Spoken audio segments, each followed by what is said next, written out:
السلام علیکم ورحمۃ اللہ وبرکاتہ۔ الحمد للہ رب العالمین الرحمن الرحیم مالک یوم الدین ایاک نعبد و ایاک نستعین۔ حضرت سامعین، ناظرین، اللہ رب العالمین نے قرآن حکیم کے اندر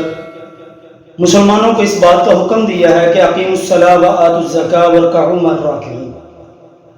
گویا کہ جب انسان مسلمان ہوتا ہے تو اسلام کے اندر جب داخل ہوتا ہے تو انسان کے اوپر جو اسلامی احکامات لاگو اور فرائض کی شکل میں آتے ہیں ان میں سے ایک کام ہے نماز کا ادا کرنا۔ جیسے کلمہ پڑھ لینے کے بعد دوسرا سب سے اہم کام جو ہے وہ نماز ہے۔ قرآن کے اندر بارہا بار مسلمانوں کو نماز کی ادائیگی کے بارے میں حکم دیا گیا کہ نماز ادا کرے، اور نماز ایک ایسا عمل ہے کہ اس کو کسی حالت میں بھی کسی کو چھوڑنا جو ہے اس کی اجازت نہیں ہے۔ اگر انسان تندرست ہے، جیسے حدیث میں آتا ہے کہ وہ کھڑا ہو کر نماز پڑھے، اگر کھڑے ہونے کی طاقت نہیں رکھتا تو بیٹھ کر نماز پڑھ لے، بیٹھنے کی اگر طاقت نہیں ہے تو لیٹ کر پڑھ لے یا پھر اشارے سے ہی نماز پڑھ لے۔ گویا کہ نماز اس کے لیے لازم عمل میں سے ہے، اس کو ہر صورت میں ادا کرنا ہے۔ اب نماز کے ساتھ ہمارے ساتھ فائدہ کیا ہوتا ہے، ہمیں اس کا فائدہ کیا ہوگا، نماز پڑھنے سے ہمیں کیا ملے گا؟ ایک حدیث میں آپ کے سامنے رکھتا ہوں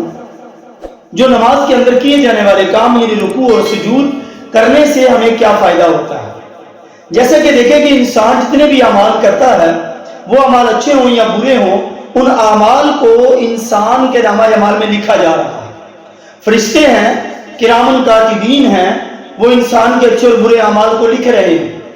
اور وہ اعمال انسان کے نامہ اعمال کے اندر محفوظ ہے، اور انسان توبہ استغفار کرتا ہے، اس کی بنا پر وہ گناہ جو ہے وہ معاف ہوتے ہیں، اور نیکیوں کے عمل جو ہیں وہ اس کے اندر محفوظ اور سیف رہتے ہیں۔ سیم اسی طرح سے انسان گناہوں سے بھر جاتا ہے، انسان سے گناہ بہت زیادہ ہوتے ہیں، گناہوں کو معاف کروانے کا ذریعہ ایک نماز کے اندر سجدہ اور رکوع کا کرنا بھی ہے۔ جیسے کہ صحیح حدیث کے اندر آتا ہے، اللہ کے نبی صلی اللہ علیہ وسلم نے فرمایا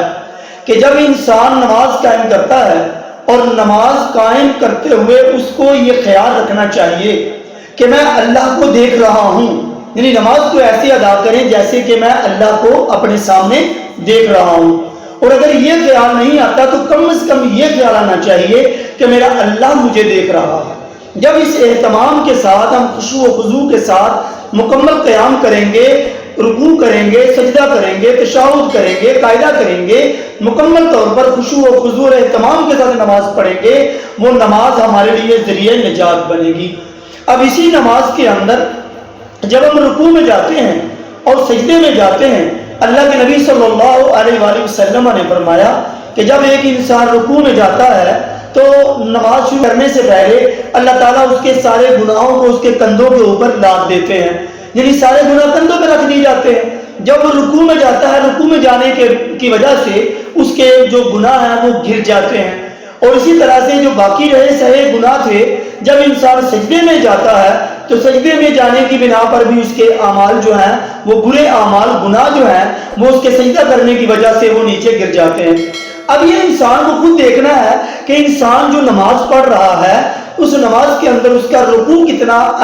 خشوع و خضوع کے ساتھ ہے، اس کا سجدہ کتنی اہمیت کا حامل ہے کہ سجدہ اور رکوع کرنے کی وجہ سے اس کے کندھوں پہ جو گناہ لادے گئے تھے وہ گناہ جو ہے وہ گر جاتے ہیں، جگ جاتے ہیں۔ اب انسان کو چاہیے کہ انسان اپنے رکوع کو جتنا چاہے وہ لمبا کر لے، جتنا لمبا کرے گا اس کے گناہ اتنے ہی گریں گے۔ رہی صحیح کسر وہ سجدے کے اندر جا کر ایسا ہو جائے گی کہ جب وہ سجدے میں جائے گا تو سجدے میں بھی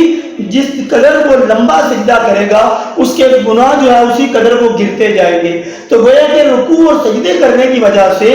انسان کے کندھوں پہ جو اس کے گناہ لادے جاتے ہیں وہ گناہ جو ہے وہ گر جاتے ہیں۔ اس لیے رکوع اور سجدے کی اہمیت ہے نماز کے اندر، جس کی بنا پر جب انسان رکوع اور سجدہ کرے گا تو اس کے گناہ جو ہے وہ گر جائیں گے۔ اب انسان کی مرضی ہے انسان لمبا رکوع کرے یا چھوٹا رکوع کرے، انسان کی مرضی ہے وہ لمبا سجدہ کرے یا چھوٹا سجدہ کرے۔ جتنا لمبا سجدہ ہوگا، جتنا لمبا رکوع ہوگا، اتنے ہی گناہ اس کے گر جائیں گے۔ اللہ تعالیٰ سے دعا ہے کہ اللہ تعالیٰ ہم سب کو قرآن و سنت کو پڑھنے کی اور سجدے اور رکوع کی اہمیت کو سمجھنے کی توفیق عنایت فرمائے۔ وآخر دعوانا الحمدللہ رب العالمین، والسلام۔